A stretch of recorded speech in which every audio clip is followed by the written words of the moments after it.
Reps make U-turn on bill to remove immunity enjoyed by VP, governors, deputies. Tinubu receives Ghana's President Mahama in Abuja. Aminu Bayero cancels Salah festivities, citing security concerns. And away from Nigeria, South Sudan opposition says Vice President arrest ends peace deal. Hello and welcome to Trust News Update. My name is Idris Baturi.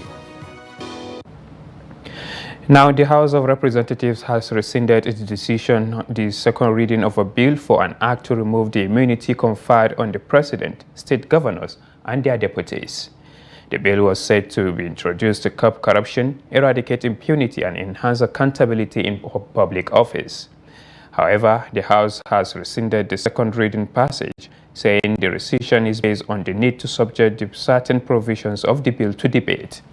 The House also rescinded its decision on a bill to abolish death penalty. 42 constitutional amendment bills scaled second reading in the House of Representatives on Wednesday, including the one to remove the immunity conferred on the Vice President, governors, and their deputies.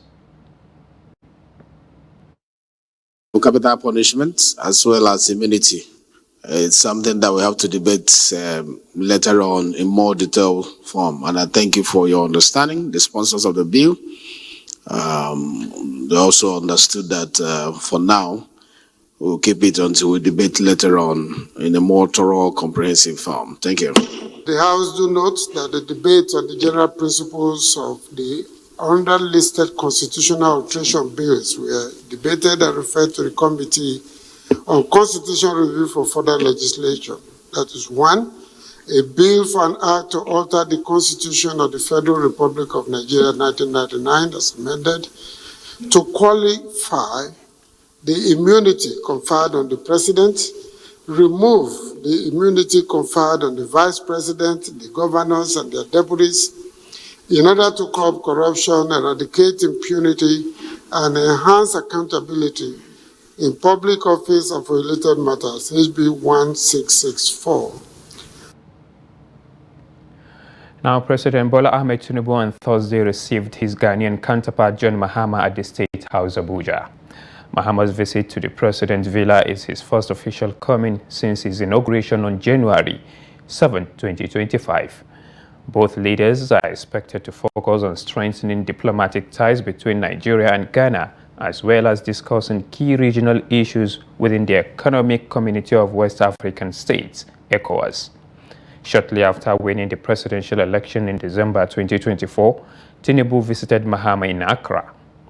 The Nigerian president expressed confidence in his leadership to promote the regional peace and collaboration. To thank him for the honor done me during my inauguration, but also to brief him on a visit I made to the Sahelian countries, Burkina Faso, Mali, and Niger, and to bring him up to date with some of the issues that I discussed with him.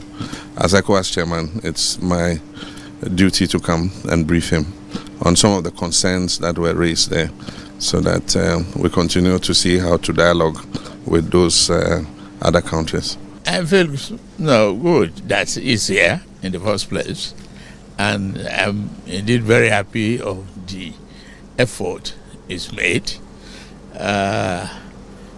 to have a bridge between the AES countries and the ECOWAS.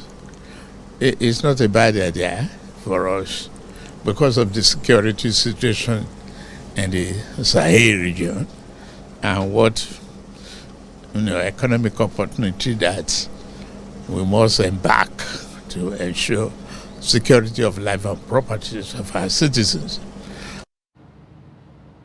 Now, the 15th Emir of Kano, Aminu Ado Bayero, has announced the cancellation of this year's Salah's festivities, citing the need to maintain peace and security in the state. Bayero had earlier written to the police to notify them of his intention to hold Durbar, raising concerns about the likelihood of violence since Muhammad Sanusi, the 15th Emir of Kano, was planning similar event. However, on Wednesday night, the Emir said the decision was reached to ensure that the safety of lives and property, which remains his top priority. Bisa shugabanci na al'umma da Ubangiji Madaukakin Sarki ya dora. Following the people's mandate bestowed upon us and our commitment to their protection, we find it necessary to withdraw any arrangements made for Salah celebrations given the current situation. Salah Dauba is not a do-or-die affair for us. If it risks becoming a source of chaos, loss of lives, or destruction of property, then it is best to shelve it. We are calling on all our followers to abide by our decision, which was reached to ensure peace in Kano and the country in general. Now, members of the Lukurawa Terrorist group on Tuesday killed 2 customs officers and a local at Bachaka border area of Argungu local government area of Kebbi State. The latest attack on uniformed and civilians on that axis came barely 24 hours after the combined security forces neutralized 2 Lukurawa members last week. The public relations officer of the Kebbi State Police Command, Nafio Abubakar, who confirmed the attack, said he was yet to identify which of the customs unit the slain officers belonged to.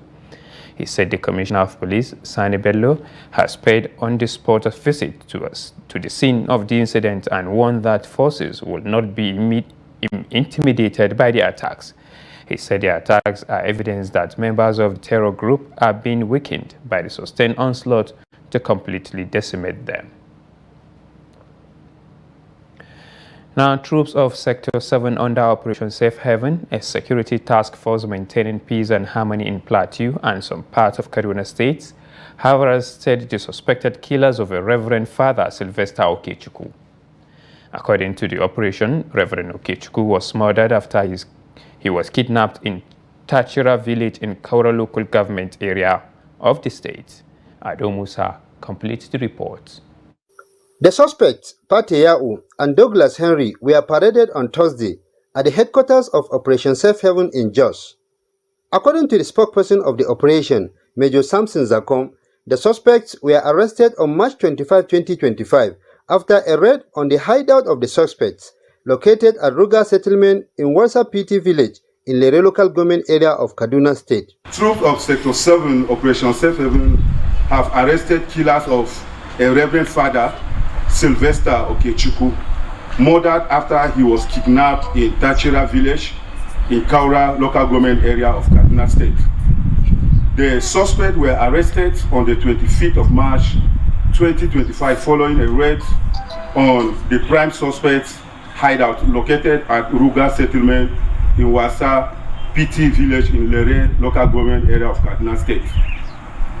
During preliminary investigation, the prime suspect, Pate Yao, 33 years old, confessed to have been contracted by one Douglas Henry, living in the same house with the slain priest, to kidnap him.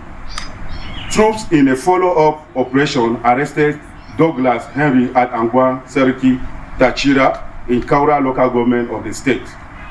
The arrested suspects are in custody undergoing further interrogation. Reacting on their arrest, the suspect confessed that they took part in the crime because they were desperate to get money. It's a temptation. I don't expect it. When the thing happened, now I'm regretting what I did. Seriously. I'm looking for money. That is why. Looking for money? Yes. Don't ask them to kill. I said I need the money. If they catch him, I need the money, not to kill him.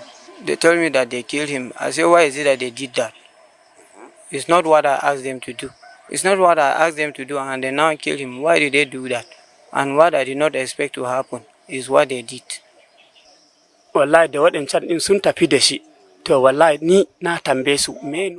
I was contracted alongside others to kidnap the victim for an undisclosed reward.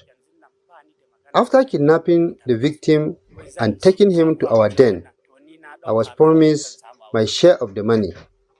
I discussed with Douglas about the money, but I was not giving up to this moment. Wannan da yayi magana da su harkan kuɗi ne. Yawa ni man da na tambaye su ina so in ji daga bakin su. while appreciating the general public for supporting troops with credible information about crimes. The operation further said it is committed to the peace and well-being of law-abiding citizens within its area of operation. Ado Musa, Trust TV News, Jos. Now, 2 persons have been reportedly killed while 11 others sustained serious injuries in an explosion that occurred at Inner Galaxy plant in Asa, Ukwa West local government area of Abia State. The explosion occurred around 9 a.m. while customers were being attended to at the facility, according to a community source who added the gas plant is owned by a Chinese company. Meanwhile, the chairman of Ukwa West local government area, Dikin Wako, has visited the scene of the blast and evacuated the injured victims to a hospital in Port Harcourt, Rivers State, from prompt treatment through emergency services. Confirming the development, the spokesperson of Abia State Police Command, DSP Maureen Chinaka, said the incident was reported to the Obehe Divisional Headquarters by the CSO of Inner Galaxy. She said the blast occurred when a gas cylinder slipped from the hand of a customer and hit the ground before exploding.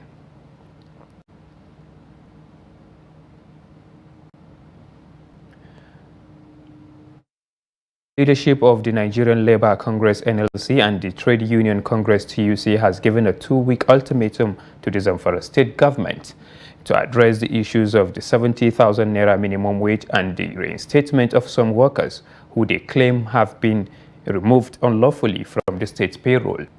The chairman of the NLC, Sana Halilu, and his TUC counterpart, Saidu Moody, gave the 2-week ultimatum while briefing newsmen on the commencement of the implementation of the 70,000 naira minimum wage. The report. According to the labor unions, the state government did not use the table they gave them and insisted that if they fail to act properly, the state will face an industrial action. Prior to this time, Zamfara state workers did not enjoy the 18,000 naira national minimum wage initiated and implemented during the President Goodluck Jonathan regime and the 30,000 minimum wage by President